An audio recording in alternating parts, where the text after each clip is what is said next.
नमस्कार, आप देख रहे हैं सी न्यूज भारत। मैं हूं आपके साथ प्रिया श्रीवास्तव। वक्त हो गया मध्य प्रदेश और छत्तीसगढ़ की बुलेटिन का, जहां बात होगी दोनों राज्यों की खास खबरों पर।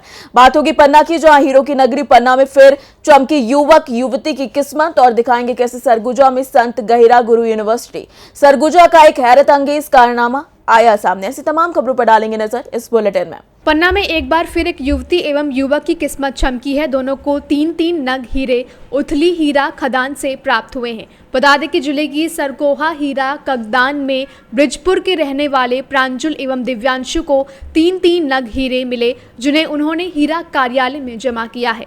इन हीरों की अनुमानित कीमत करीब 15 लाख रुपए आंकी जा रही है, जिन्हें आगामी 4 दिसंबर को होने वाली नीलामी में रखा जाएगा।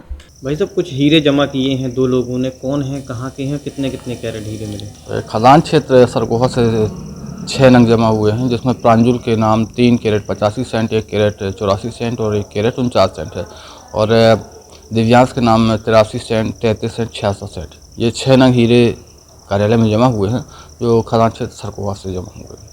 क्या किया जाएगा इनको आगामी नीलामी में रखा जाएगा तथा मूल्यांकन पर, सरकारी मूल्यांकन पर इसको विक्रय किया जाएगा। लगभग कितनी कीमत मानी जा रही है आखिरी? इनकी कीमत अभी मूल्यांकन नहीं किया गया, मूल्यांकन पश्चात आपको अवगत कराया जाएगा। क्या नाम है? अनुपम सिंह, डायमंड वेलवर। पन्ना से सी न्यूज संवाददाता रीना सोनी की रिपोर्ट। सरगुजा में संत गहिरा गुरु यूनिवर्सिटी सरगुजा का एक हैरतअंगेज कारनामा करने का मामला सामने आया है, जहां यूनिवर्सिटी ने कोरोना काल के समय जब ऑनलाइन एग्जाम हो रहे थे तब 5 लाख उत्तर पुस्तिका तो वहीं पूरक उत्तर पुस्तिका 17 लाख खरीदा गया था।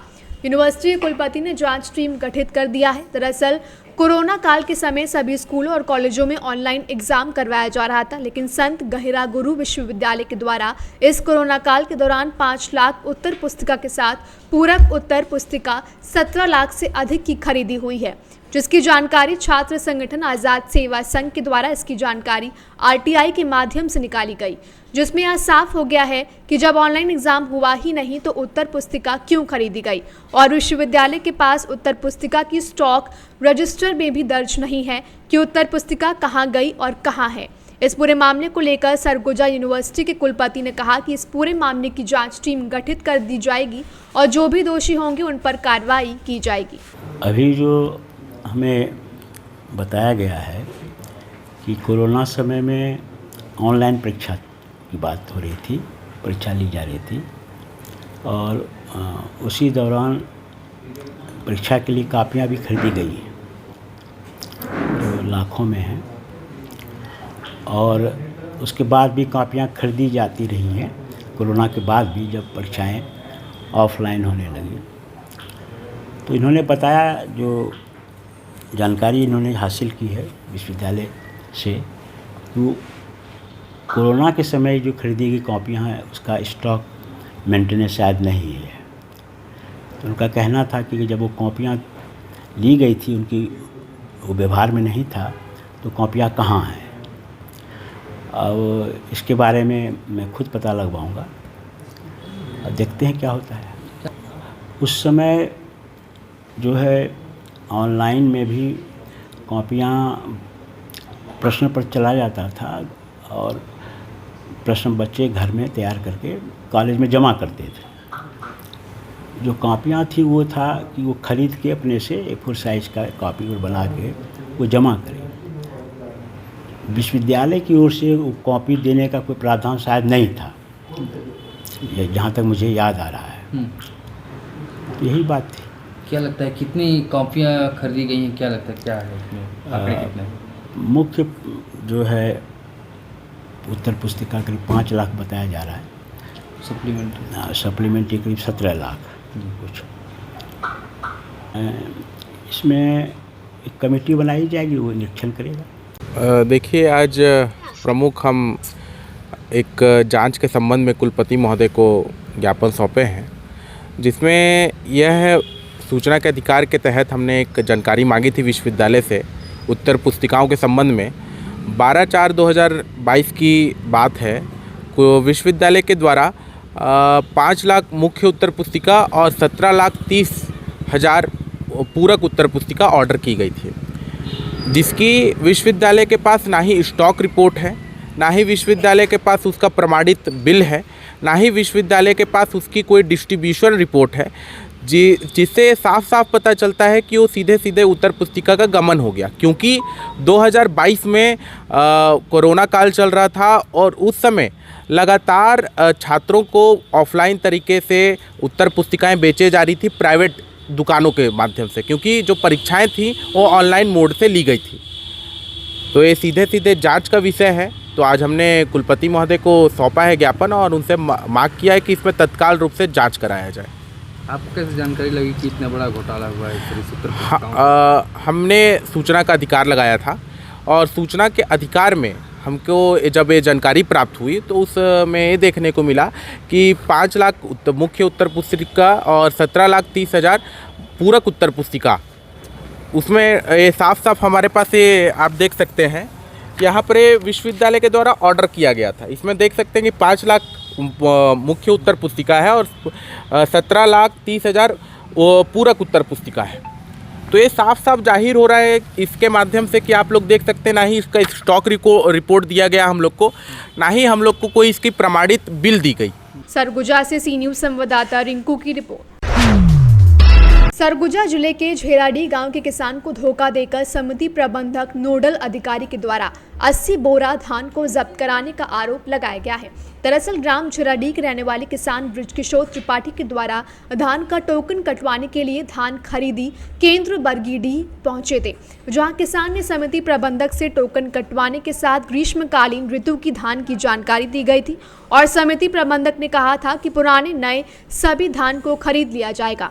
इसके बाद किसान आश्वस्त होकर अपने घर से 500 बोरी धान लेकर समिति केंद्र पहुंचे, जहां समिति प्रबंधक के द्वारा हमालों से धान की तौलाई करवाई जा रही थी।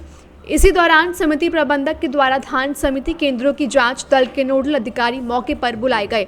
पूरे धान को तौलने के एवज में 10,000 रुपए की मांग की गई, लेकिन किसान के पास इतने रुपए तत्काल नहीं थे कि उसे मौके पर दे सके। इधर नोडल अधिकारी के द्वारा रुपए नहीं दिए गए तो 80 बोरा धान को जब्त बिना दिया गया और यह कहा गया कि पुराने धान को लाकर किसान के द्वारा खाया जा रहा था। बता दें कि वहीं इसी मामले को लेकर एसडीएम ने कहा कि इस पूरे मामले की विधिवत जांच की जाएगी और जो भी दोषी होंगे उन पर कार्रवाई की जाएगी। 500 बोरी धान किसान के द्वारा भेजने के लिए आया थे। उसमें से पता चला कि कुछ धान जो है पुराने हैं। ऐसी स्थिति में जो है नोडल और जैसे राजस्व फूड और संबंधित नोडल हैं उनको भेजा गया।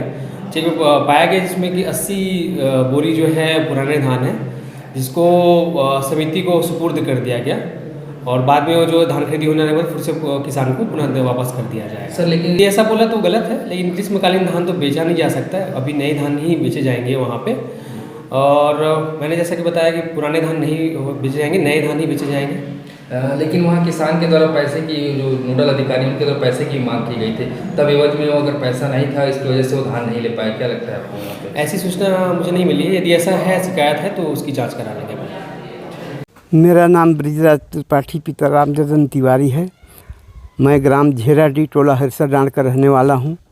आदिम जाति सेवा सहकारी समिति बरगीडीह प्रबंधन के पास गया और उनसे कहा कि भाई मेरा धान जो है आप खरीद दीजिए जल्दी, क्योंकि मेरे को लड़के का शादी करना है, साफ़ सफाई करवाऊँगा। तो बोले ठीक है, आपका धान मैं 2 शिफ्ट में ले लूँगा। आपका 400 बोरा का है, 400 कुंटल का, तो मैं आपका धान ले लूँगा। तो फिर उन्होंने 18 तारीख को बुलाया मेरे को और 18 तारीख को गया मैं और मेरे को 200 कुंटल का टोकन उन्होंने दे दिया और 26 तारीख को लाने के लिए बोले। मैं 4 ठो ट्रैक्टर में 26 तारीख को 500 बोरा धान लेकर के गया और सोसाइटी के प्रांगण में खाली कर दिया। इसके बाद जो है वो लोग धान का चेक किए, नमी उमी जांच किए, फिर बोले ठीक है। फिर जो है प्रबंधक महोदय ने नोडल अधिकारी को बुलाया और नोडल अधिकारी आया और बोले कि भाई ये आपका धान रिजेक्ट है, हम इसको नहीं लेंगे। मैं नोडल अधिकारी हूँ। मैं बहुत समझाया कि सर मैं कृषक हूँ, बड़े मुश्किल से लाया हूँ, मेरा धान ले लिया जाए, लेकिन उन्होंने नहीं लिया और फिर मेरे से जो है कुछ पैसे का मांग किए। तो मेरे पास चूँकि मैं पैसा तो धर के गया नहीं था और इनका मांग इतना था कि उतना मेरे पास उपलब्ध नहीं था। मेरे पॉकेट में 2-3 हज़ार रुपये था, उसको मैं उनको दे दिया और वहाँ पर CCTV कैमरा भी था।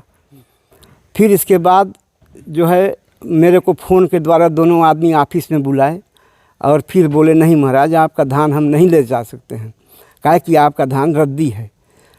तो फिर इसके बाद मैं बोला ठीक है, मैं तो ले जाने में असमर्थ हूँ इसको, मेरा धान को मैं यहीं छोड़ के घर जा रहा हूँ। तो बोले नहीं आपके सामने तौलवा देते हैं।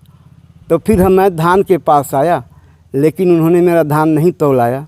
क्योंकि हम लोग 9 बजे पहुँचे थे वहाँ प्रांगण में, खाना पीना खाए नहीं थे, तो हम पिता पुत्र खाना खाने के लिए घर आ गए। इस मतलब मेरा अनुपस्थिति में मेरा धान को तौलाए, 168 कुंटल को मतलब जो है चढ़ाए कंप्यूटर में।